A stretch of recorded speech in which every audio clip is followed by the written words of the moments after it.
Howdy folks, it's Matthew, your friendly neighborhood technician, making another video for you out of Boise, Idaho. And I am working on a 2021 Nissan Titan. I'm just doing a fluid exchange, oil and rear end differential fluid. And then also doing a visual inspection, just kind of letting the owner know, the overall health of his truck. So I just kind of wanted to take a few minutes here and share with you how I handle a visual inspection. When somebody comes to me and says, hey, can you just look things over and let me know if everything's okay and stuff like that. So when I was working in shops and dealerships, the first thing we would do is we would look at the mileage on the vehicle, and we would then go to the computer and we would see what the factory or the dealership or whatever have you would recommend at that mileage, and then we would sell that service interval. We'd say, oh, well, you have 100,000 miles, so we need to do $2,500 worth of service interval work for you, stuff like that. So I actually oftentimes wouldn't agree with that. It never made sense why I would end up doing certain services that I'd be like, well, it doesn't need tie rod ends. Well, that's what it says to service at 130,000 miles. That's what we're going to do. It's like, okay. So when I start a visual inspection nowadays, working for myself, I no longer look at the mileage of the vehicle, and I no longer look at what the factory or the dealership recommends, and that's because I don't want to be biased to what any of that recommends as a mechanic. I want to truly go through it visually with a fine-tooth comb and see what I can find. So I'll give you kind of an idea of how that works. So like what I'll do here, all right, and it looks like I'm doing nothing, but I'm literally just sitting here and I'm just looking over absolutely everything that I can with a fine-tooth comb. And I'm looking for rotten hoses. I'm looking for evidence of a leak. Like, for example, look at this. Okay, that is what Nissan coolant looks like when it begins to leak. It looks like cotton candy. So, there you go. I just found the beginning of a coolant leak. Now, that is a heater hose right there. So, it looks like it would be wise to go ahead and maybe change that heater hose out along with new clamps. And that way that leak doesn't get any worse than that.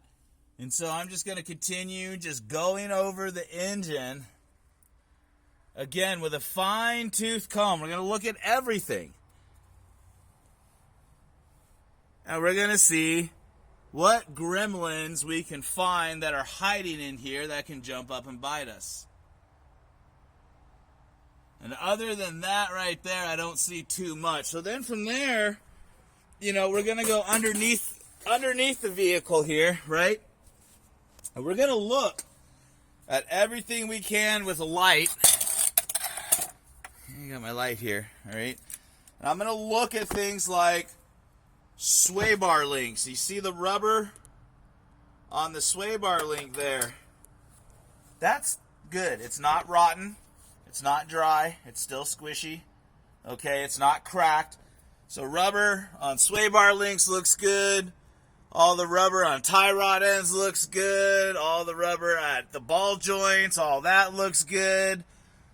Bushings on control arms, all that looks good. I changed the oil in it, that's why that's a little wet. Okay, now let's go up in here and look at here. Do you see the difference in color? Up on top, right here, and right here. Can you see that? Let me stick my finger. I bet you I get something off of there. See, I got my finger now in between there. All right, now there's some dirt there, but there's also, it's wet just a little bit. Why is dirt collecting right there? It's because it's wet. There's a gasket in between here and here, and it looks like that's beginning to seep out. So that's not a leak. That's what we call a seep. So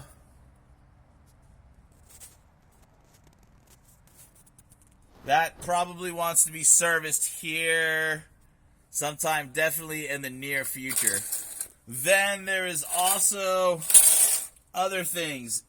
Mounts. Look at mounts. Look at the rubber on the mounts. That rubber looks beautiful. Again, looking over there at the other side, All the rubber on the suspension looks good. All of that looks good. Bushings look good. Other than this little seepage, little dirt buildup, starting to build up there and discoloration, I don't see any major signs of anything beginning to leak, anything like that. Axles look good. So then I'm going to go over here and I'm going to look at these brakes. I'm going to do that by sticking my hand in here and sticking my finger. Let's see if you can see my finger down in there. See it? Nope, you can't. Yep, there she is. Okay. So I'm going to stick my finger down in between the brake pad.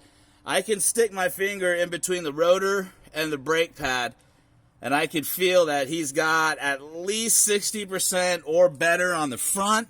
And running my finger up and down the rotor there, that rotor feels smooth. Those brakes are good. Moving to the back here, doing the same thing. Get my hand in there. The back definitely has, I can feel my finger. I cannot stick my finger in between the pad and the rotor. The back, I'm going to say, has about 40% brake pad. I'm going to say in about the next 6 months, it's probably going to be time, maybe want to consider changing out pads and rotors. Feeling this rotor, I can feel. So it's not smooth. I can actually feel it's worn uneven just a little bit there. So maybe the next 6 months or so, consider brakes and all that other good stuff. Now, I still have other things to visually inspect and then go ahead and finish putting oil in it and all that other good stuff. But I just kind of wanted to give you an idea of how I handle visual inspections nowadays that I don't work in the dealership or in the shop anymore. And, ultimately, if it's not broke, don't fix it, all that other good stuff. Or if it ain't broke, it doesn't need to be fixed. That's kind of how I feel. I've always had the, see it, fix it policy, and ultimately, I don't see too much wrong with this. The only thing I see that probably needs to be fixed up is that heater hose over there. So, alrighty, folks. Well, I don't want to bore you by keeping you too long. I really appreciate you hanging out and watching this video. I'm trying to get the YouTube numbers up again this year, so if you don't mind hitting the like button, hitting the subscribe button, and if you found this information useful, please go ahead and share it. So, okay, everybody, this is Matthew, your friendly neighborhood technician, signing off.